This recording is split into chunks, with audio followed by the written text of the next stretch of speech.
Komisi Pemberantasan Korupsi adakan rapat koordinasi program pemberantasan korupsi terintegrasi di Provinsi Maluku pada Selasa 30 Januari 2018.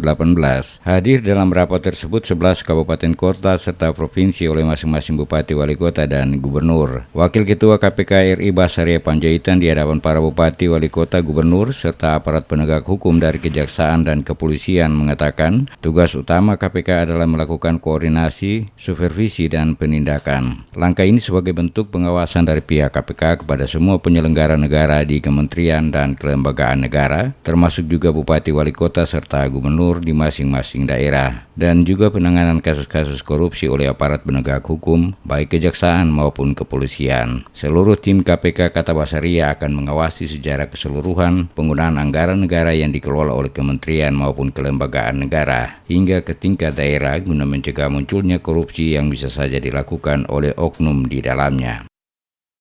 Sampai dengan tingkat daerah, provinsi, kabupaten, dan kota yang kita lakukan hari ini. Dan kalau berbicara koordinasi dan supervisi penindakan, sudah barang tentu nanti kita akan melakukannya kepada para penegak hukum.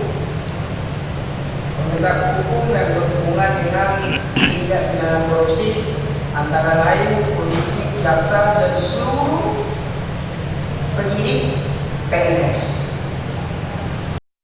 Sementara itu, Gubernur Maluku Said Assegaf dalam sambutannya mengatakan kegiatan yang dilaksanakan oleh KPK ini semoga menjadi entry point guna membangun keterpaduan dan kesatuan gerak pemberantasan korupsi melalui perluasan penyebaran dan informasi-informasi yang didapat. Kegiatan ini juga diharapkan menjadi modal sosial dan berkembang menjadi gerakan sosial anti korupsi di setiap daerah.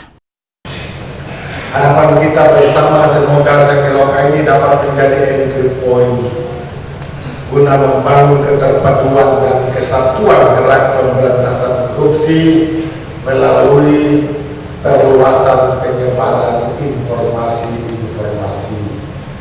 Pelibatan berbagai kalangan dalam kegiatan Sekeloka ini akan menjadi modal besar, modal sosial, dan berkembang menjadi gerakan sosial anti korupsi secara masif. Gerakan sosial anti korupsi akan lebih efektif jika terlembaga dengan tingkat partisipasi masyarakat yang cukup tinggi. Para pejabat di daerah ini juga diharapkan nantinya mengambil manfaat dari kegiatan ini untuk meningkatkan kesadaran pejabat publik di daerah, memutus mata rantai praktek-praktek korupsi yang muncul yang dimulai dari diri pribadi masing-masing.